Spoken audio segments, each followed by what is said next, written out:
Hello नमस्कार मित्रांनो, मी Jayendra अंकारे Sunita's recipe मराठीमध्ये तुम्हा सर्वांचं स्वागत आहे। तर आज आपण बनवणार आहोत जॅपनीज सुपर फ्लफी ऑमलेट। तर चला पटकन सुरुवात करूया। तर आपण इथे 4 अंडी घेतलेली आहेत, एक मोठा बाउल आहे, एक छोटा बाउल आहे। तर आता आपल्याला एग योक आणि एग व्हाईट दोन्ही वेगवेगळे करून घ्यायचे आहेत। पहा, व्हाईट पार्ट आपल्याला टाकायचे आहे।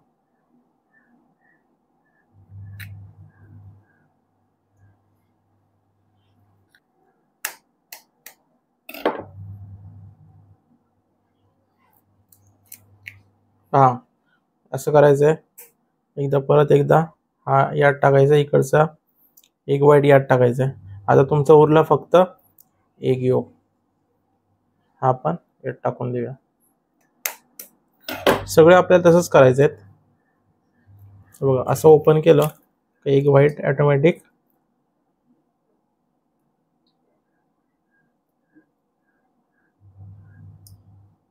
आपल्याला नॉर्मल जे आहे ते मी दोन्ही याच्यामध्ये मीठ टाकून घ्यायचंय।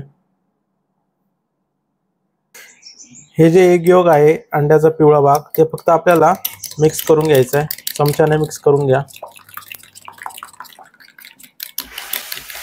आता आपण जो एग व्हाईट काढलेला आहे, अंड्याचा सफेद भाग, तर आता एक असा तुमच्याकडे हँड मिक्सर असेल तर तो घ्या आणि त्याच्याने आपल्याला असं मिक्स करायचं आहे।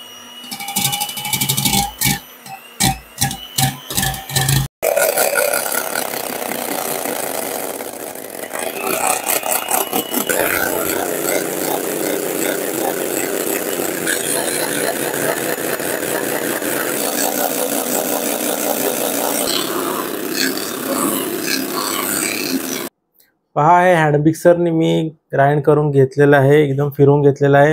हे जे आहे ते आपण असं उलट जरी केलं तरी ते पडत नाही। तर एवढं आपल्याला करून घ्यायचं, एक 5 मिनिटं लागतात। एक पॅन घेतलेला आहे आपण, त्यात आपण तेल टाकून घेऊया। तुम्ही बटरही टाकू शकताय। तेल सर्व पॅनला लावून घ्या। गॅस आपल्याला स्लोच ठेवायचा आहे आणि आपला जो एग योक होता ते आपण टाकून घ्यायचं आहे। तो आपल्याला असं पॅन मध्ये फिरवून घ्यायचं आहे। आता आपलं जे एग व्हाईट होतं ते आपल्याला टाकायचं आहे। पहा, असं पडत नाहीये, आपल्याला ते चमच्याने टाकावं लागणार आहे। असं टाकून घ्यायचं आहे आपल्याला।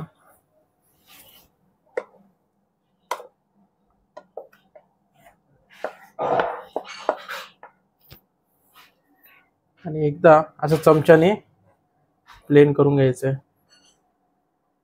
किती फ्लफी होणार आहे ते पहा। पॅन वरती आता झाकण ठेवायचं आहे। आता आपल्याला झाकण काढायचं आहे।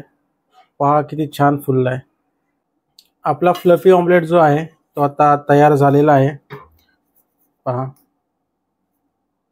सुपर फ्लफी ऑमलेट आपला तयार झालेला आहे। तर आपण त्याला आता कट करून घेणार आहोत। तर आता आपलं सुपर फ्लफी ऑमलेट जे आहे ते तयार झालेलं आहे।